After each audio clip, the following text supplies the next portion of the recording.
Hello and welcome to Just One More Watch. It's hard to launch a new micro brand and get your first model right.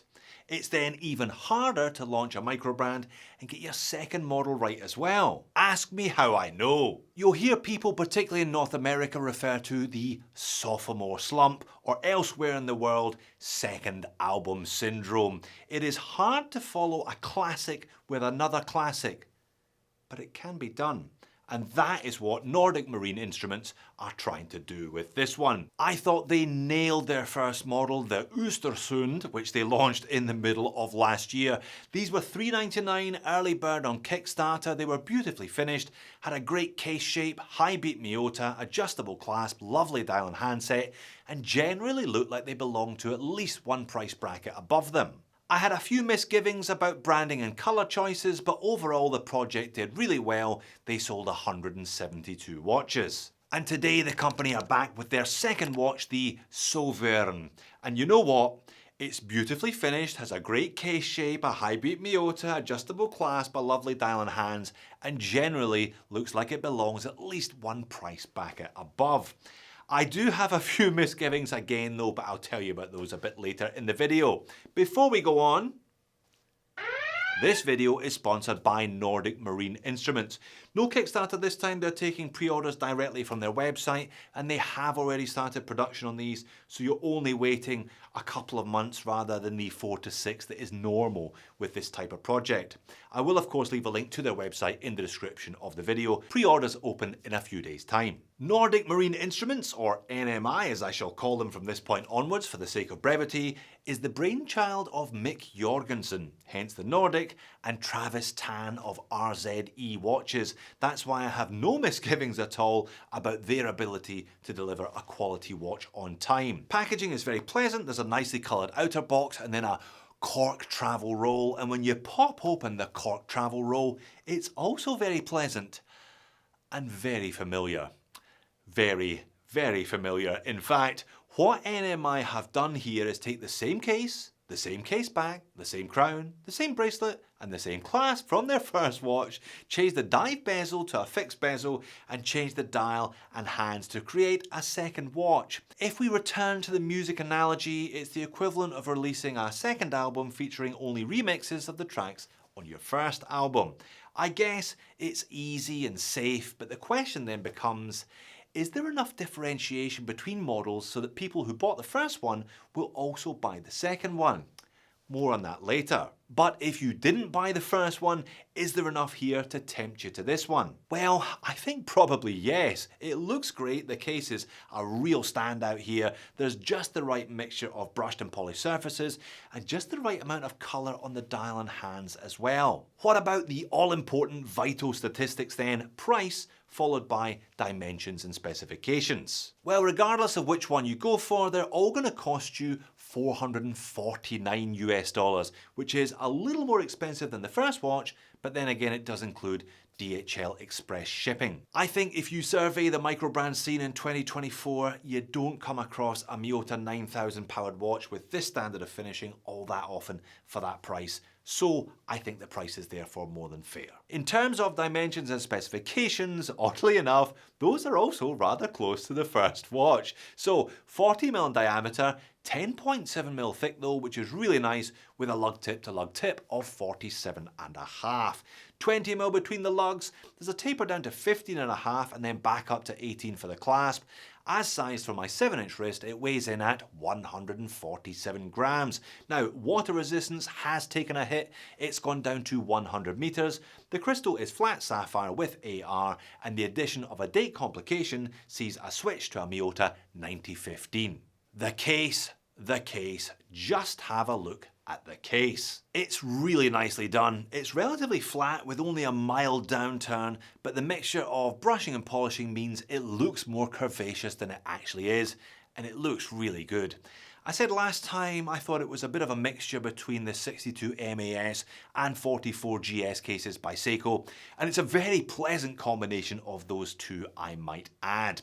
The fixed bezel also looks great, with brush polish brush finishing, giving the watch a slightly sportier rather than dressier look overall, because the top surface, the one that you look at most of the time, is brushed rather than polished.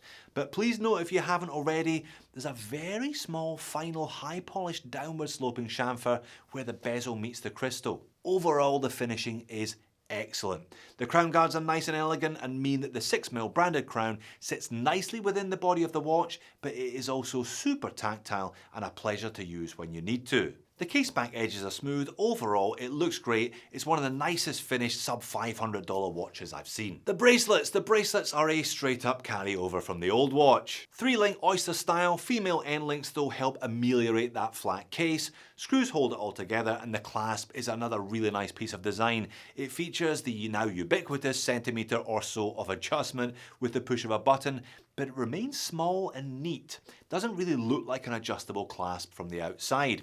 Double triggers help open and close it, and it features the double branded logo plus name etched landscape into the upper surface. Now the clasp has high polished beveled edges which don't line up with the all brushed bracelet, but do match the lug-to-lug chamfer on the case. Dial and hands. Now the dial and hands here look deceptively simple, but there's actually quite a bit going on when you dig into them. The brand logo, the shield anchor combination, is applied, and it's just the right size to be noticeable but not obtrusive. Then we have a sandwich dial here with long rounded batons cut out of the main dial surface, 2 at the 12 and 1 everywhere else. The central dial surface is mildly textured, and then there's also the addition of a high polished silver ring, delineating that textured center section from a slightly less textured outer minute track area. The minute track features printed markers on the singles and circular lume plots on the 5s. Those lume plots are red on the 15s, picking out the red model name and the red tip to the second hand. The second hand features that red tip as discussed, a lume section just inboard of that, and an anchor counterbalance. And just before you think we're done, they add a beveled frame around the date complication and a properly colour matched date wheel at the 6. Like I said, deceptively simple, but there's actually quite a lot going on. On wrist, how does it wear? Well, it has rather a lot of wrist presence for a 40-20.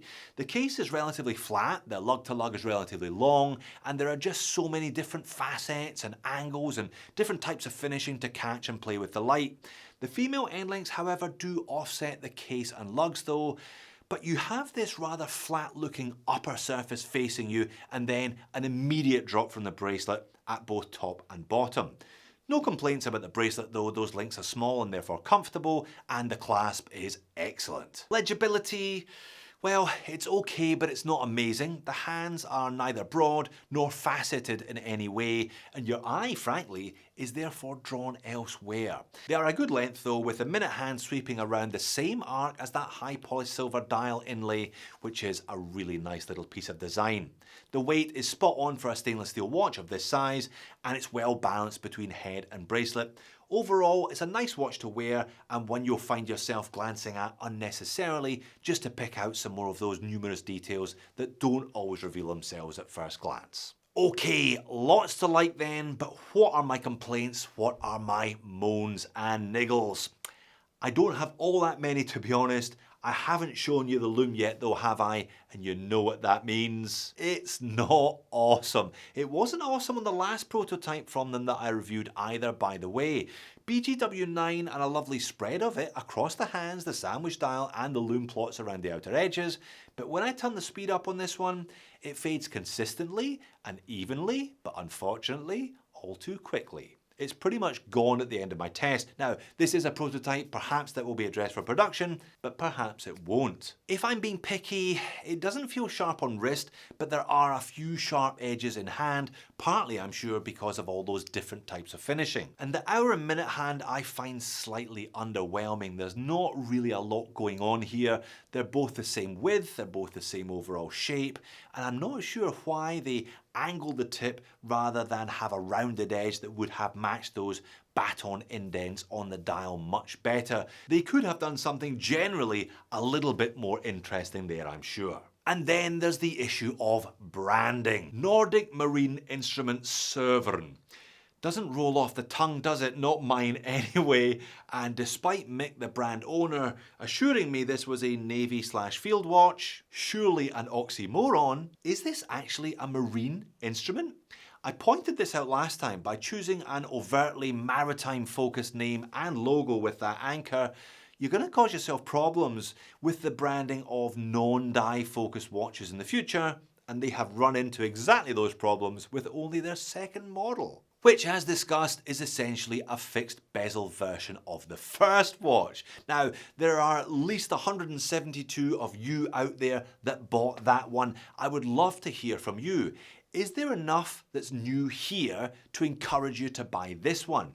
I reckon the two watches are about 75% the same. Now, I get it. I understand why they have done what they have done, but I'm not sure there'll be quite enough here to tempt all of those 172 people to jump on this new one. However, if you are just seeing the brand for the first time today and you like what you see here, go for it. I think this is a really nice watch, and I think you'll be surprised just how good it is for the money being charged.